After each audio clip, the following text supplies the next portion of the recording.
No programa de hoje você vai ver os principais pronunciamentos no plenário, a reunião da Comissão de Defesa dos Direitos Humanos e a solene para marcar o lançamento da campanha da Fraternidade de 2016. O TV Câmara do Recife está no ar.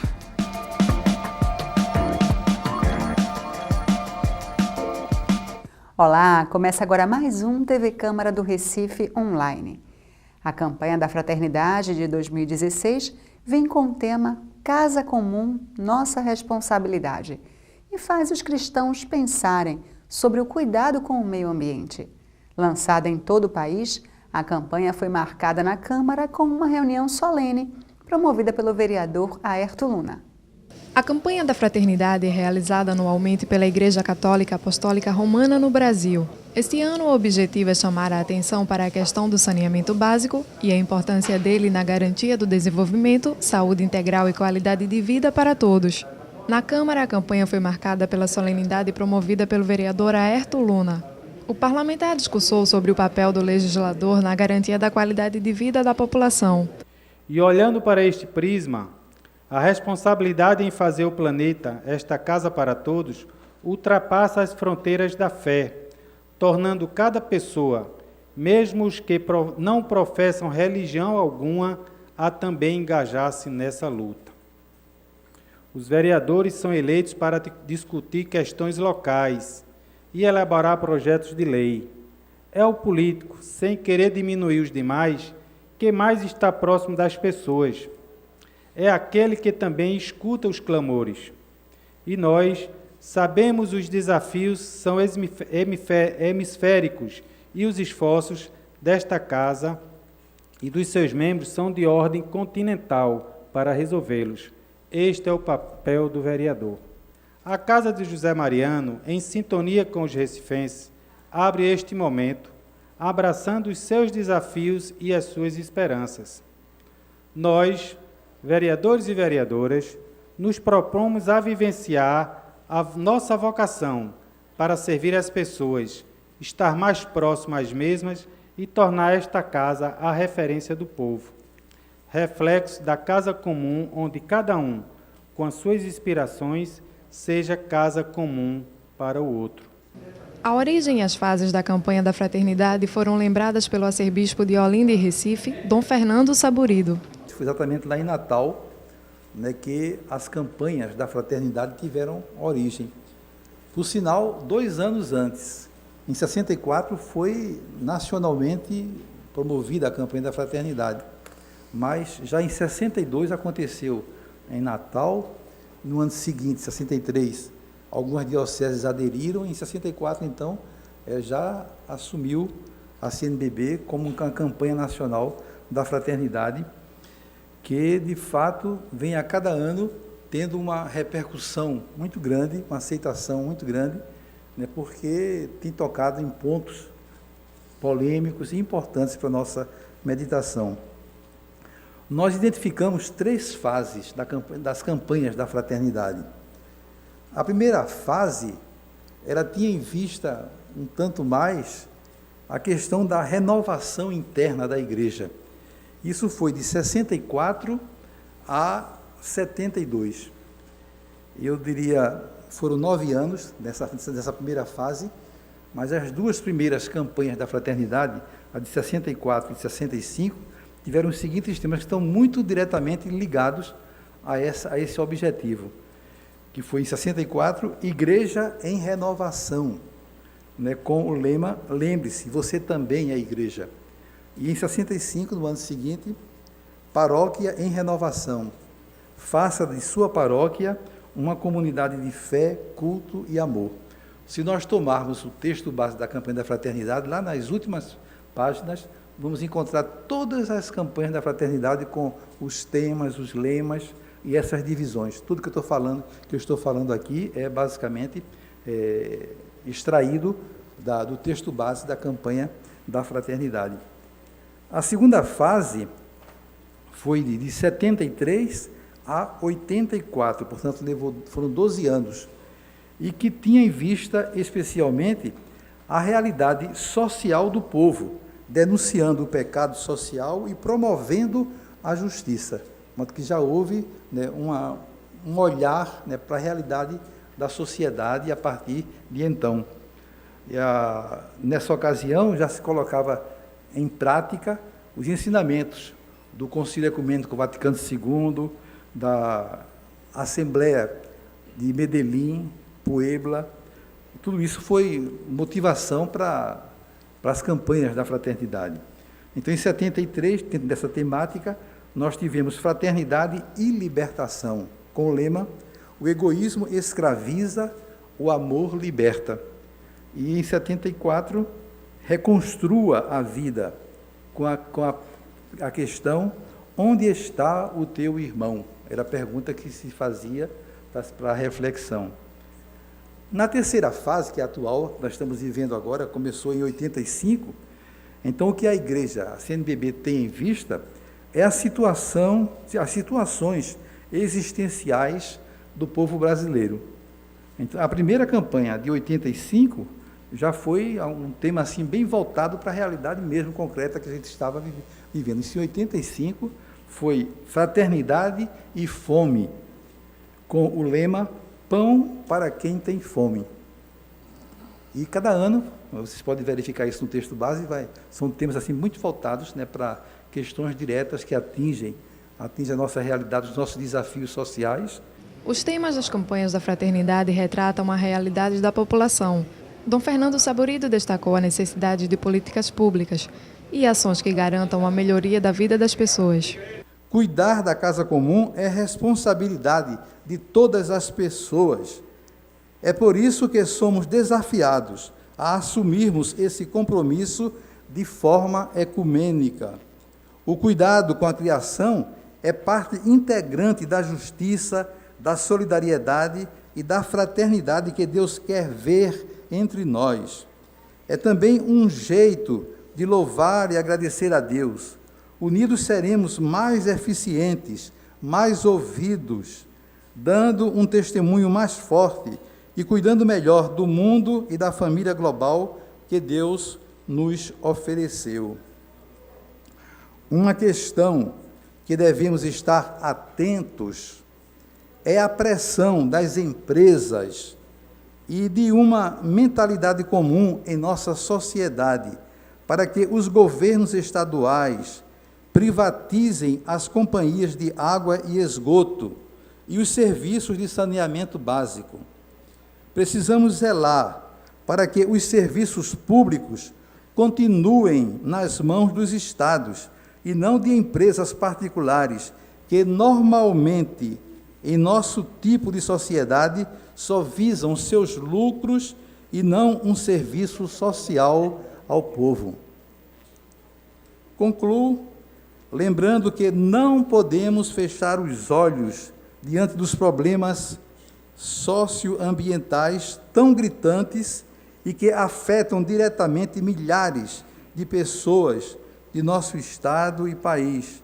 Precisamos encontrar soluções e juntos, igreja, poder público e sociedade civil, trabalhando para que as mudanças possam de fato ocorrer.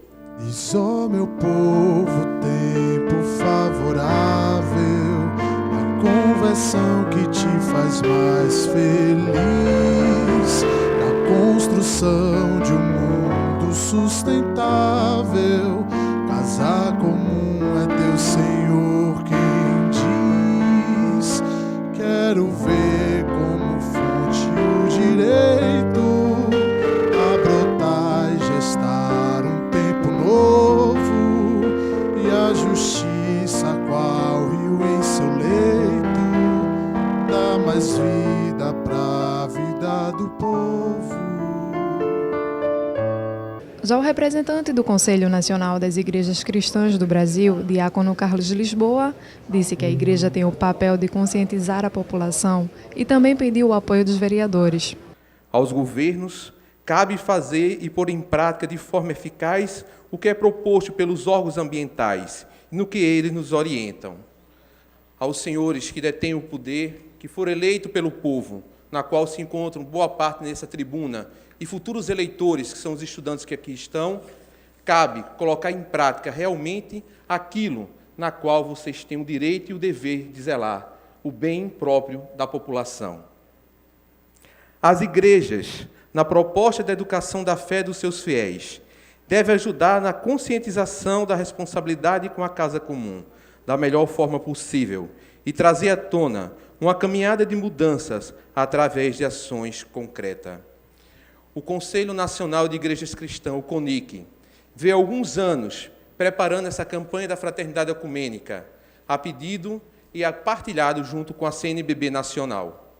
É dever de todas as igrejas aqui que se fazem presentes, como também aquelas que fazem parte do CONIC e aquelas que são membros fraternos, que não fazem parte, participar ativamente na formação dos seus fiéis, para que possam, de forma concreta, ágil e eficaz, agir dentro de uma forma de mudanças no dia a dia do nosso meio ambiente. Não basta vivenciarmos esta campanha da fraternidade ecumênica nesse período, mas durante toda a vida, em ações e atitudes que venham fazer a diferença. Digníssimo, excelente senhor arcebispo, é lamentável, sabemos, que no nosso meio religioso a campanha da fraternidade se limita apenas nos 40 dias da Quaresma, encerrando-se com o domingo de Páscoa. Mas ela deve ser trabalhada durante todo o ano, em nossas comunidades de base, em nossas igrejas, em nosso meio popular, para que assim possa realmente ser vivida a proposta salvífica de Cristo no nosso meio, para que assim realmente possamos colocar em prática aquilo que nos pede o Evangelho. A necessidade de mais investimentos federais e as ações realizadas pela Prefeitura do Recife foram destacadas pelo secretário municipal de saneamento, Alberto Feitosa. Nós fizemos um investimento de quase 8 milhões de reais, fazendo um levantamento, que a gente chama de mapeamento, das áreas críticas da cidade do Recife, exatamente para que pudéssemos fornecer isso à parceria público-privada e estender os investimentos da parceria público-privada, idealizada, com muita coragem pelo saudoso governador Eduardo Campos, onde vinha de contrapartida do governo do Estado, com apoio do governo federal, de 1,5 bilhão até 2025, e investimento privado da, hoje, tão propalado Odebrecht, de 3,5 bilhões de reais. Aí teríamos um padrão de algumas cidades do sul do país, perto de 80% de saneado da região metropolitana do Recife. Mas, infelizmente, a Lava Jato atrapalha também a isso. Então, mais uma vez, eu digo aqui o quanto foi importante e concordo. Isso não pode parar apenas agora. Isso tem que ser um tema recorrente nas igrejas. Isso tem que ser um tema extremamente discutido, porque nós estamos vendo, sentindo, vivendo em casa. Quem aqui não teve um parente? Minha esposa teve chikungunya. Eu morro de medo de ver minhas filhas com chikungunya, minha mãe com 74 anos com chikungunya. É muito grave. Pode-se levar a óbito. Uma pessoa, como disse hoje, inclusive, no Bom Dia Pernambuco, estava um médico dizendo, um reumatologista, que depois de um certo período tem que ser tratado com uma doença reumática. Então, é preciso que isso que a Igreja Católica fez, está fazendo, que a Câmara Municipal do Recife fez e está fazendo, possa exatamente levar o povo, não só a mudar a sua forma, a sua cultura, a sua conduta no tratamento do lixo, mas, acima de tudo, também cobrar do poder público, e agora, sobretudo, próximo das eleições municipais, estamos aqui numa casa política, cobrar representantes que assumam compromisso com esse tema. De nossa parte, quero dizer que nós que fazemos exatamente a Secretaria de Saneamento, a Sanear e a Prefeitura da cidade do Recife, vamos agradecer muito à população de fazer a cobrança desse tema e estamos dispostos, sim, a enfrentar essa tão dura e difícil tarefa de elevar os níveis de saneamento básico da nossa querida população do Recife e do estado de Pernambuco. O presidente da Câmara, Vicente André Gomes, ressaltou a importância do evento. Então, essa sessão é uma sessão histórica. Esse início da campanha da fraternidade aqui no Recife, iniciando com esses depoimentos aqui na Câmara, é histórica. Aerto, você é extraordinário. Você é, evidentemente, um rapaz que no dia a dia está com a campanha sempre da fraternidade. O dia da fraternidade é histórico.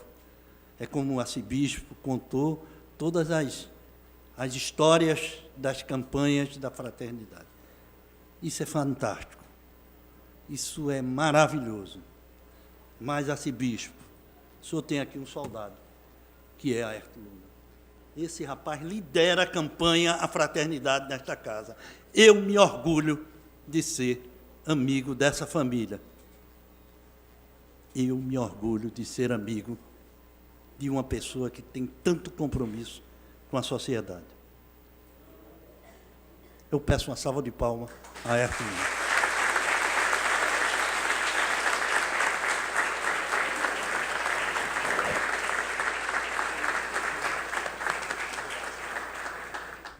Amaro Cipriano Maguari sugeriu à Prefeitura que instale em comunidades carentes de iluminação pública as luminárias retiradas da cidade com a implantação do projeto Reluz.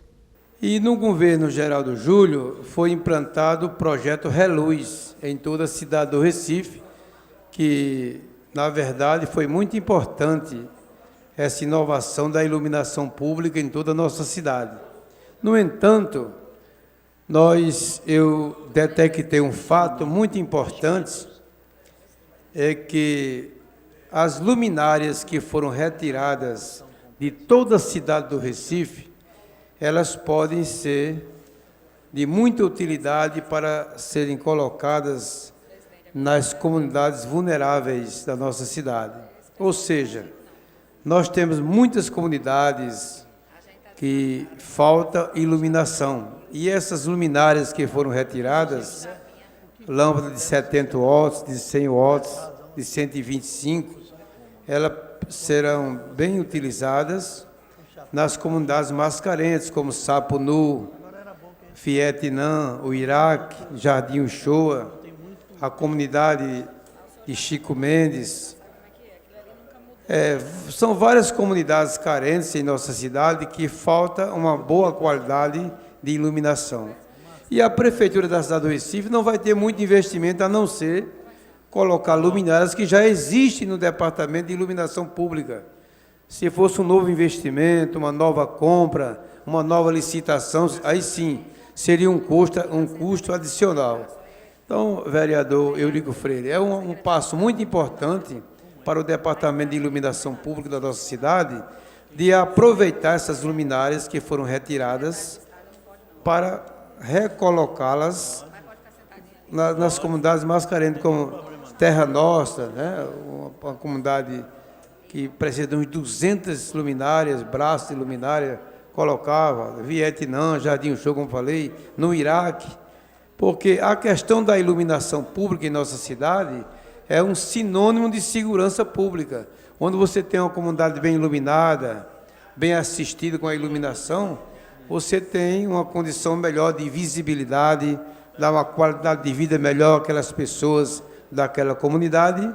E eu faço um apelo ao prefeito da cidade do Recife, junto ao Departamento de Iluminação Pública, para fazer um trabalho de colocação de luminárias em todas as comunidades vulneráveis da nossa cidade. E já temos essas luminárias, nós temos as lâmpadas, reatores, fotocélulas, quer dizer, tem todo o equipamento que foram retirados das grandes vias da nossa cidade. O Reluz foi implantado, mas falta reimplantar essas luminárias em comunidades que tanto precisa em nossa cidade. Aimee Carvalho criticou a proposta que permite às mães realizarem um aborto em caso de bebês com microcefalia. Provocar aborto é crime. provocar o aborto de uma criança com microcefalia é ainda mais desumano. Não vamos permitir que esta atrocidade seja levada adiante. A população brasileira, inclusive, é contra esta proposição. Uma pesquisa na Datafolha, divulgada na segunda-feira, apontou que 58% da população desaprovam o aborto dessas crianças. Lembro a todos que, em caso de microcefalia, há total chance de vida para o bebê, mesmo com dificuldades cognitivas, motoras e de aprendizado, em consequência, claro, da formação cerebral. Até onde querem chegar? Vão querer também abrir precedentes para abortos em caso de síndrome de Down e outras mais? Querem voltar aos tempos nazistas, onde apenas perfeitos e arianos poderiam fazer parte da sociedade? Já basta. Não podemos permitir este massacre com as crianças. A única coisa que vamos abortar é essa ideia desumana e desproporcional. Repito, vamos abortar esta ideia desumana. A Frente Parlamentar em Defesa da Família agora se chama Frente Parlamentar em Defesa da Família e da Vida. No plenário, Michele Collins falou sobre o evento de instalação, que será no próximo dia 7. Aqui na nossa casa será às 9 horas da manhã o lançamento dessa frente parlamentar, a instalação da frente parlamentar, onde nós vamos receber aqui a psicóloga doutora Marisa Lobo, que é professora e ministra cursos e palestras e possui já vários anos de experiência na área, ela que milita na área da família, inclusive bastante polêmica, ela trabalha também nas questões de gênero, ela já teve inclusive até um dos casos que teve muito destaque no Brasil, porque ela teve a sua licença cassada pelo Conselho de Psicologia, Conselho Federal, mas depois de uma ampla luta na Justiça, ela conseguiu retomar o direito de exercer a sua profissão. E a palestra ministrada por ela terá como tema um impacto social no processo de desconstrução da família. Sem dúvidas, ao fortalecermos a bandeira da família, a nossa base, teremos um país com menos índices de violência, abandono e outros fatores associados a essas mazelas sociais. Então, essa frente parlamentar, que eu gostaria de estender aqui o convite aos vereadores que queiram nos procurar, que queiram fazer parte também dessa frente. Nós já temos aqui a vereadora Aimee, o vereador Aerto Luna, também o vereador Almir Fernando, que nós convidamos para estar conosco, o vereador Jadeval, o vereador Davi Muniz, fará parte conosco, também está à frente. O movimento Pró-Vida da Igreja Católica estará também fazendo parte dessa frente parlamentar, senhor presidente, porque nós estamos incluindo a sociedade civil também nessa frente parlamentar, onde terá essa representatividade da sociedade civil conosco também participando. Então, está aberto, e eu queria deixar aqui para encerrar um versículo da Palavra de Deus, no Salmo 127, que diz: se o Senhor não edificar a casa, em vão trabalham os que a edificam. O vereador André Regis ocupou a tribuna para falar de problemas relacionados à Via Mangue, na zona sul do Recife. A sinalização horizontal que foi feita na área, eu não sei qual foi o material utilizado. As faixas de trânsito estão já todas desaparecendo. Em menos de 20 dias, nos colégios do entorno da Via Mangue, as faixas de pedestres, a exemplo da faixa de pedestre na rua Tenente João Cícero, esquina com a Nelson Hungria, dos dois sentidos no Colégio Santa Maria. Não temos 20 dias da sinalização pintada e você chega lá e praticamente ela já não mais existe. Não houve fiscalização? Que tipo de material foi empregado? Pagamos para ter a sinalização e ela está simplesmente desaparecendo, e eu tenho certeza absoluta que a empresa contratada para fazer a sinalização não retornará para fazer a devida complementação do que deveria ser uma sinalização para proteger as crianças daquela localidade. E, por fim, aqui vai também uma constatação de como o cidadão ele também não contribui para uma cidade melhor, a sua cidade melhor. A Prefeitura da cidade do Recife, ela criou uma nova disciplina de trânsito na região das vias que dão acesso à Via Mangue, e a população não cumpre. Os carros na contramão, os motociclistas na contramão, não há respeito à faixa de pedestre, risco de vida, e isso reflete também uma sociedade onde não há punição, porque eu tenho certeza que um cidadão americano que pega uma contramão, ele sabe que se ele atropelar alguém, ele provavelmente vai parar, vai passar o resto da vida preso. Aqui, a pessoa pega impunemente a contramão, você sinaliza que ela está errada e ela ainda fica com raiva de você por ter feito o alerta da sua transgressão. Isto é, de fato, lamentável e reflete a falta de cultura cívica e de capital social nessa cidade. Inclusive, as pessoas estacionando na faixa de pedestre. Então, é motivo de comemoração a Via Mangue? É. Investimento de décadas da população da cidade do Recife que pagou, desde o projeto inicial, passando por todas essas gestões. Agora, senhor presidente, é lamentável que a gente tenha um equipamento que levou tanto para ser feito e, ao mesmo tempo, a gente vê o descaso tanto do poder público quanto do cidadão.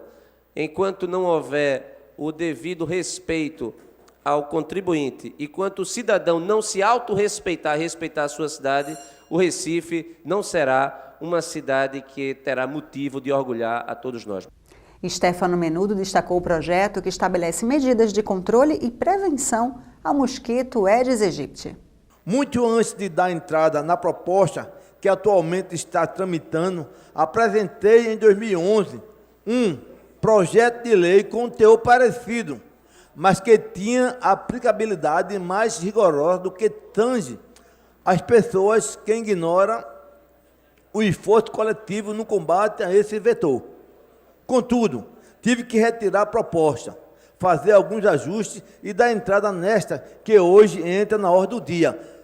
Senhores vereadores, desde 2011, eu já tenho a preocupação e dou entrada num projeto justamente para que houvesse uma preservação e para que as pessoas fossem penalizadas ou punidas dentro de não querer preservar suas áreas e fizesse com que esse mosquito pudesse realmente cada vez aumentar. Então, a gente desde 2011 que vinha uma preocupação muito grande, até porque nessa data eu também fui vítima, fui picado 2 vezes por esse mosquito e não é coisa muito boa, que é horrível.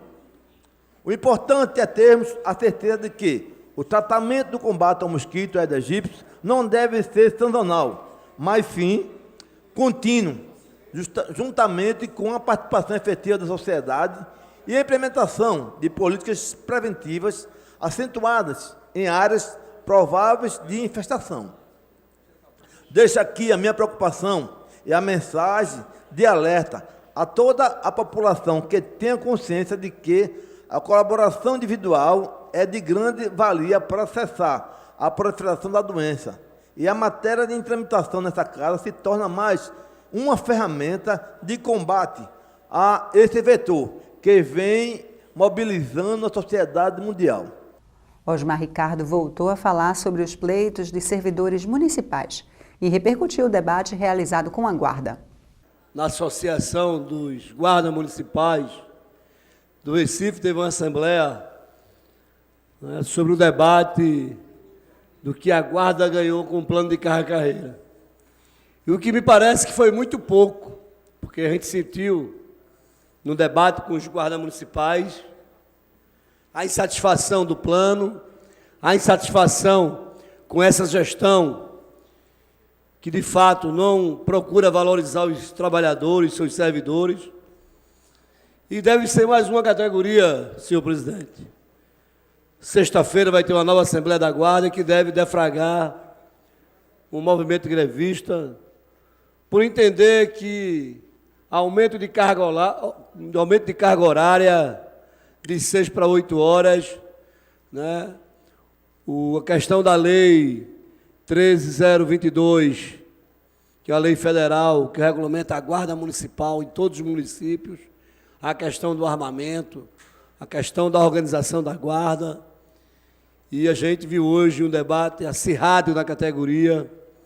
Esperamos sim que eles incorporem aos outros servidores da Prefeitura do Recife, que com certeza a partir de amanhã esse cordão vai engrossar.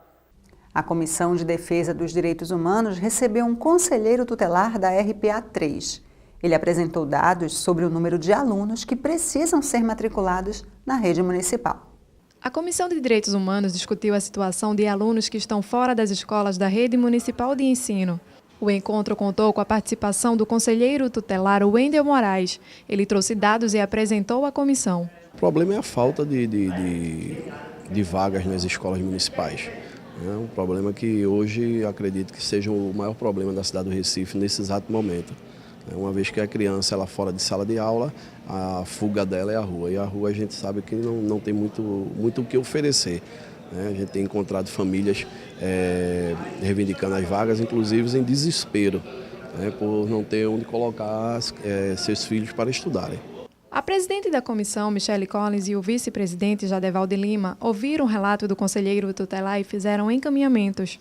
Trazendo uma demanda de todo o Recife relacionada às crianças que têm procurado vagas nas escolas, as famílias têm procurado e não têm encontrado. Então, a informação que nós estamos aqui perplexos hoje é que existem cerca de 1.000 crianças na cidade do Recife que estão sem expectativa e perspectiva de vagas nas escolas municipais. Então, a comissão fez aqui alguns encaminhamentos, porque nós não podemos permitir que essas crianças fiquem sem estudar. Então, nós vamos aqui promover, primeiramente, uma reunião com o secretário de Educação nessa próxima semana, junto com os conselheiros tutelares do Recife.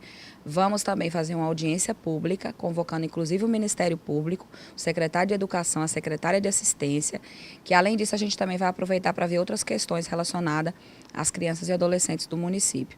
E aí também vamos fazer um requerimento solicitando ao prefeito que encaminhe aqui para casa um projeto de lei que possa garantir que, quando acontecer isso na cidade, essas crianças já tenham a disponibilidade. Porque se a prefeitura não tem condições de disponibilizar essas vagas por conta própria, se não tem a quantidade suficiente das escolas, a prefeitura, então, vai ter que contratar nas escolas particulares, né, disponibilizar recurso para a contratação de vagas. O que não pode são as crianças recifenses ficar sem estudar. No encontro, os vereadores ainda distribuíram e analisaram pareceres para 10 projetos de lei.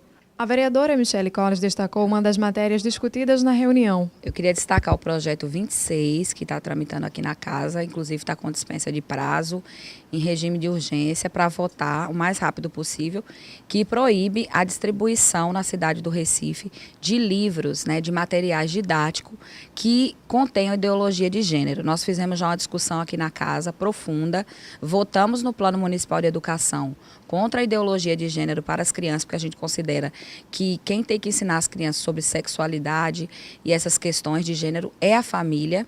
Então, foi definido aqui pela maioria da casa. E agora, nós ficamos sabendo que o MEC está trazendo alguns livros e distribuindo entre os professores e os alunos da rede municipal esse material. E nós também estamos movimentando, junto com alguns vereadores aqui da casa, para que o que a gente combinou lá no Plano Municipal de Educação seja mantido. A gente fica por aqui. Para rever esse e outros programas, acesse nosso canal youtube.com/Câmara do Recife. Até mais.